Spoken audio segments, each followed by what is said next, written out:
Today we keep Epiphany when we remember the visit of the wise men or the kings or the magi to Jesus, bringing their gifts of gold, frankincense, and myrrh.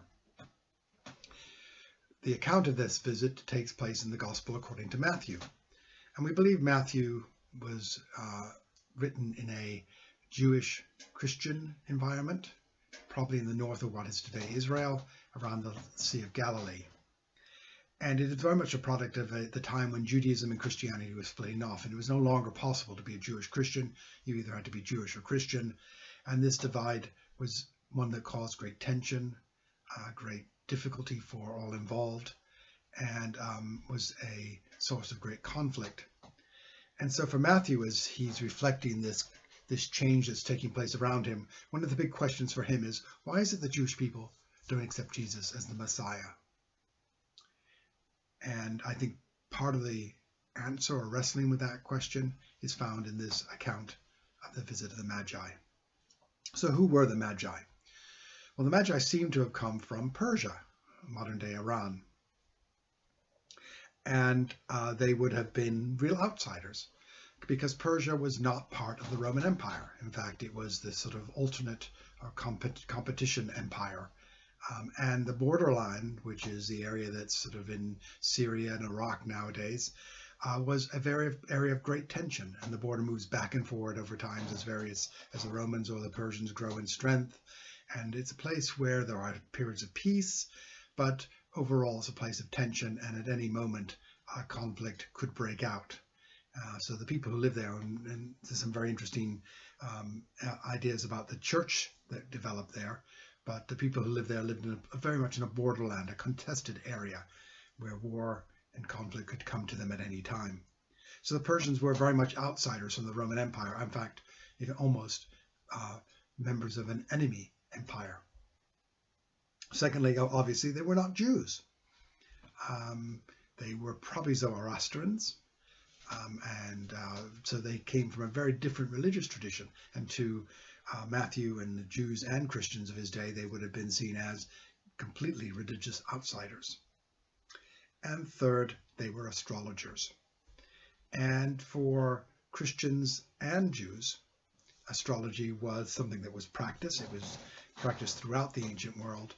But for Christians and Jews, it was always looked on with a slight bit of, shall we say, suspicion, because it didn't fit with the idea, these stars and their control of people didn't really fit with the idea of the sovereignty of God.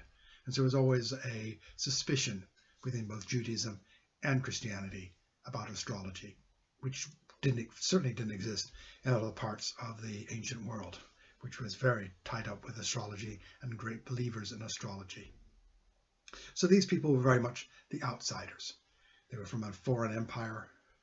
They were from a different religion, and their main knowledge was suspect. Yeah, and who do they come to? Well, they come to Herod, to the king of the Israels. And who's he supposed to be? Well, he and the religious authorities are very close. I mean, the idea of religious political power was not so divided as we might think, that you have religious power and political power. They were very intertwined and very connected. And part of their job was to represent what God wanted to the people of Israel, to communicate their understanding of God's desire, God's plan to the people of Israel. And also in their ceremonial roles, their job was to represent people to God.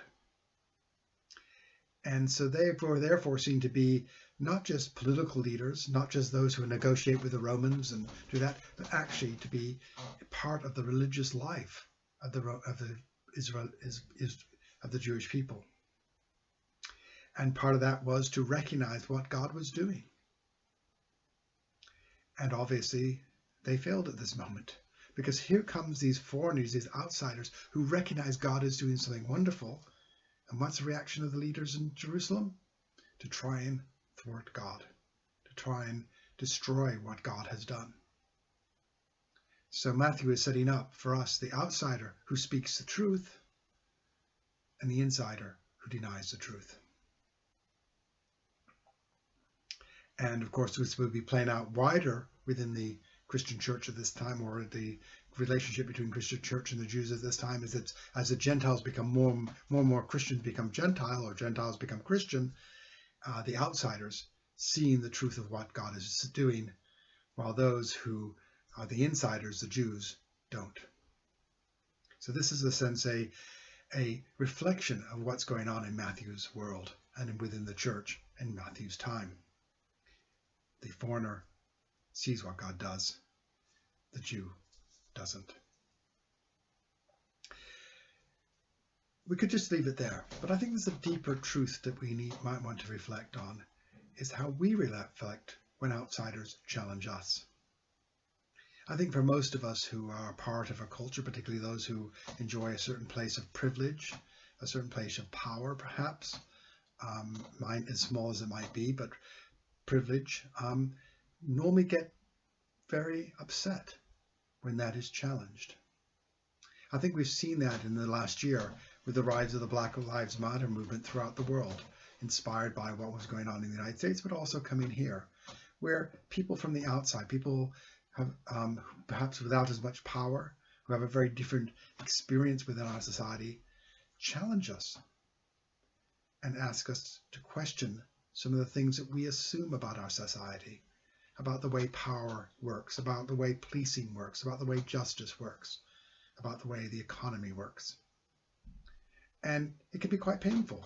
And our natural response might be just to reject it, to close our eyes, close our ears, and just ignore this challenge.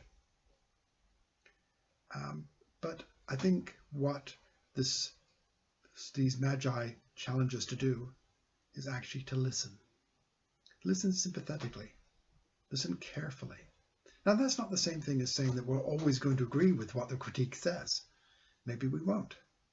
But we should at least listen to it and see if it has any validity. If we actually are ignoring things that are very wrong and need to be made right. I know it's very painful when we see statues pulled down, statues of people we might respect, or we hear historic people who have been taught represented what was best in our society are challenged as perhaps having a dark side. And perhaps we need to be more mature and recognize that many people who've done many good things have also had a dark side and done things that were not so good. And that perhaps our heroes have been painted a bit too with one color, and they need to be painted much more with depth and more color and more reality. And that the heroes we hold up are just like us, flawed humans. It's very difficult to hear critiques that we don't like.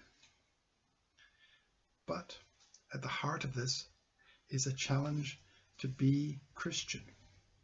Because as Christians, we realize we are all flawed people. People in need of healing. People who do terrible things, sometimes inadvertently. Sometimes we know what we're doing. And that we all need healing. We all need to be brought to a different place. And that when we listen to God, it is going to be painful. And sometimes God will speak through those who we find difficult. But if we are going to grow as individuals, as a society, to be more godly, more reflecting the light of the gospel, then we need to go through that painful experience. So when the Magi come to us, bearing witness to God, bringing gifts, do we react like Mary with thanks, or do we react like Herod and the rulers of Jerusalem and try to thwart it?